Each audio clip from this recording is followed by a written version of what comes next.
Hello, എല്ലാവർക്കും instructor Malayalam power of ഐ.ടിയുടെ പുതിയ വീഡിയോയിലേക്ക് സ്വാഗതം. ഞാൻ അൽഹസൻ. ഇന്നത്തെ വീഡിയോയിലൂടെ ഐ.ടി അഡ്മിഷൻ 2024 ഐ.ടി അഡ്മിഷനുമായി ബന്ധപ്പെട്ട പ്രധാന തീയതികളും അതുമായി ബന്ധപ്പെട്ട കാര്യങ്ങളുമാണ് പറയാനായിട്ട് പോകുന്നത്. കഴിഞ്ഞൊരു വീഡിയോയിലൂടെ ഞാൻ ഡിസ്കസ് ചെയ്തിരുന്ന കാര്യമാണ്, അതായത് നമ്മളുടെ പ്രൈവറ്റ് ഐ.ടി ആയിരുന്നാലും ഗവൺമെൻറ് ഐ.ടി ആയിരുന്നാലും ഈ 2024 അഡ്മിഷൻ എന്നാണ് ക്ലോസ് ചെയ്യുന്നത്? 31/8/2024 അതായത് എന്നാണ് ഓഗസ്റ്റ് മാസത്തിലാണ് അവസാനിക്കുന്നുണ്ടാവുക. അതുപോലെ തന്നെ ക്ലാസ്സുകൾ സ്റ്റാർട്ട് ചെയ്യുന്നത് സെപ്റ്റംബർ മാസത്തിൽ 2-ാം തീയതിയാണെന്ന് ഞാൻ പറഞ്ഞിട്ടുണ്ടായിരുന്നു. അത് 8.9K വ്യൂസോളം 3 ആഴ്ച കൊണ്ട് കണ്ടിട്ടുണ്ട്. അതിൽ നിങ്ങൾ കണ്ടിട്ടുണ്ടെന്നാണ് ഞാൻ വിശ്വസിക്കുന്നത്. എന്ത് തന്നെയായാലും നമുക്ക് എന്ത് ചെയ്യാം, മറ്റു കാര്യങ്ങൾ കൂടി നോക്കാം. ഇപ്പോൾ നിങ്ങൾ സൈറ്റ് എടുത്തു കഴിഞ്ഞാൽ നിങ്ങൾക്ക് കാണാൻ പറ്റുന്നത് 2024 ഗവൺമെൻറ് ഐ.ടി അഡ്മിഷൻ എന്താണ്, ആപ്ലിക്കേഷൻ സ്റ്റാർട്ട് സൂൺ എന്നുള്ള വിഷയമായിരിക്കും. ഓക്കെ, അപ്പോൾ ഞാൻ ഇതുമായി ബന്ധപ്പെട്ടുള്ള കൂടുതൽ കാര്യങ്ങൾ നിങ്ങളിലേക്ക് പറഞ്ഞുതരാം. അപ്പോൾ എന്നാണ് ഐ.ടി അഡ്മിഷൻ്റെ പ്രൈവറ്റ് ഐ.ടിയും ഗവൺമെൻറ് ഐ.ടിയുടെ അഡ്മിഷൻ അവസാനിക്കുന്നതെന്ന് നമ്മൾ പറഞ്ഞത് ഓഗസ്റ്റ് 31-ാം തീയതിയാണല്ലേ. ക്ലാസ്സുകൾ സ്റ്റാർട്ട് ചെയ്യുന്നതോ സെപ്റ്റംബർ 2-ാം തീയതിയാണല്ലേ. അപ്പോൾ നമുക്ക് മനസ്സിലാക്കേണ്ടതെന്ന് പറഞ്ഞു കഴിഞ്ഞാൽ ഇവിടെ ഓഗസ്റ്റ് 31-ാം തീയതി അഡ്മിഷൻ അവസാനിക്കുകയും സെപ്റ്റംബർ 2-ാം തീയതി ക്ലാസ്സുകൾ ആരംഭിക്കുകയും ചെയ്യണം എങ്കിൽ എന്ത് വേണം, ഒരു 2 മന്ത് മുമ്പെങ്കിലും നമുക്ക് എന്ത് ചെയ്യണം, അഡ്മിഷൻ സ്റ്റാർട്ട് ചെയ്യണ്ടേ. അതായത് ഈ ഒരു ഓഗസ്റ്റ് ഒരു മാസം, അതുപോലെ തന്നെ ജൂലൈ ഒരു മാസം. അപ്പോൾ നമുക്ക് എന്ത് പ്രതീക്ഷിക്കാം, ജൂലൈ ഓഗസ്റ്റ് ഈ 2 മാസങ്ങൾ അഡ്മിഷൻ നടക്കുമെന്ന് പ്രതീക്ഷിക്കാം അല്ലേ. അപ്പോൾ ഈ ഒരു ജൂലൈ ആദ്യമോ അല്ലെങ്കിൽ ഇപ്പോൾ ജൂൺ ആകുമ്പോൾ അല്ലേ, ജൂൺ അവസാനം അല്ലെങ്കിൽ അതിന് മുമ്പോ, അതായത് ഈ ജൂൺ മാസത്തിൽ മുതലോ നമുക്ക് എന്ത് ചെയ്യാൻ പറ്റും, ഈ ഒരു ആപ്ലിക്കേഷൻ സ്റ്റാർട്ടിങ് എക്സ്പെക്റ്റ് ചെയ്യാൻ വേണ്ടിയിട്ട് പറ്റും. അപ്പം നിങ്ങൾ പേടിക്കേണ്ട, നിങ്ങൾ അഡ്മിഷൻ സ്റ്റാർട്ട് ചെയ്താൽ അപ്പോൾ തന്നെ ഞാൻ അറിയിക്കും. നമ്മുടെ ഈ ചാനലെന്ന് പറയുന്നത് ഐ.ടിക്കാർക്ക് വേണ്ടിയിട്ടുള്ളതാണ്. നമ്മുടെ ഫാമിലി ഇപ്പോൾ എത്രയായി, 10K സബ്സ്ക്രൈബേഴ്സായി യൂട്യൂബിൽ. അതുപോലെ തന്നെ വാട്സപ്പിലെന്ന് പറഞ്ഞു കഴിഞ്ഞാൽ 2000-ഓളം മെമ്പേഴ്സ് ആകാൻ പോകുന്നുണ്ട്. ടെലിഗ്രാം നമ്മളിപ്പോൾ തുടങ്ങിയിട്ടേ ഉള്ളൂ. അപ്ഡേറ്റ്സ് ടെലിഗ്രാമിൽ നമ്മൾ ഫസ്റ്റ് അറിയിക്കും.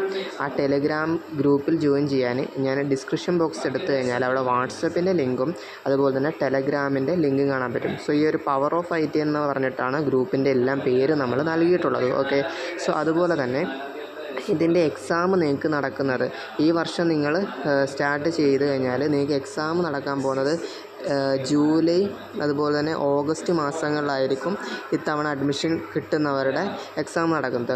ഈ വർഷക്കാരുടേതും നടക്കാനായിട്ട് പോവുകയാണ്. അപ്പോൾ നിങ്ങൾക്ക് അവരുടെയൊക്കെ ഒന്ന് ഒതുങ്ങിയതിന് ശേഷമായിരിക്കും നിങ്ങളുടെ എന്ത് ചെയ്യുന്നത്, നിങ്ങൾക്ക് ക്ലാസ്സൊക്കെ തുടങ്ങുന്നുണ്ടാവുക. അതുകൊണ്ടാണ് ഈ ഐ.ടിൻ്റെ അഡ്മിഷൻ എന്ത് ചെയ്യുന്നത്, ലേറ്റ് ആവുന്നത്. ഒരു അക്കാഡമിക് കലണ്ടറിൻ്റെ ഒരു ഇതെന്ന് പറയുന്നത് എന്താണ്, ഓഗസ്റ്റ് മുതൽ ജൂലൈ എന്നുള്ള രീതിയിലാണ് നമ്മുടെ അക്കാഡമിക് കലണ്ടറിനെ ക്രമീകരിച്ചിട്ടുള്ളത്. ഓക്കെ, ഇനി മറ്റൊരു കാര്യം കൂടെ പറയുന്നത്, ഒരു അഡ്മിഷൻ എന്ന് പറയുന്നത് നിങ്ങൾക്ക് എന്ത് ചെയ്യും, 10ാം ക്ലാസ് പാസ്സായവർക്കും, ഓക്കെ, 10ാം ക്ലാസ് പാസ്സായവർക്കും അതുപോലെ തന്നെ 10ാം ക്ലാസ് ഫെയിലായവർക്കും ഇതിൽ അഡ്മിഷൻ കിട്ടും. എങ്ങനെയാണെന്ന് വെച്ച് കഴിഞ്ഞാൽ 10ാം ക്ലാസ് പാസ്സായവർക്ക് മെട്രിക് ഗ്രേഡ് എന്ന് പറയും. ഓക്കെ, ഫെയിലായവർക്ക് എന്താ പറയുക, നോൺ മെട്രിക് ട്രേഡ് എന്ന് പറയും. ഓക്കെ, ഈ വെൽഡർ, പ്ലംബർ തുടങ്ങിയിട്ടുള്ളതൊക്കെ നോൺ മെട്രിക് ട്രേഡ് ആയിരിക്കും. 10ാം ക്ലാസ് പാസ്സായവർക്ക് ഇതിലും അഡ്മിഷൻ കിട്ടും. ഫെയിലായവരാണെന്നുണ്ടെങ്കിൽ നോൺ മെട്രിക് ട്രേഡിൽ മാത്രമായിരിക്കും അഡ്മിഷൻ കിട്ടുന്നുണ്ടാവുക. ഓക്കെ, ഏതൊക്കെയാണ് പ്രധാനപ്പെട്ട കോഴ്സുകൾ എന്നുള്ളതും അതുമായി ബന്ധപ്പെട്ട കാര്യങ്ങളും ഞാൻ മറ്റ് വീഡിയോകളിലായിട്ട് ചെയ്യാം. നിങ്ങൾ ഏതെങ്കിലുമൊക്കെ കോഴ്സിനെ പറ്റി അറിയാൻ ആഗ്രഹിക്കുന്നുണ്ടെന്നുണ്ടെങ്കിൽ അത് കമൻ്റായിട്ട് ചെയ്യാം.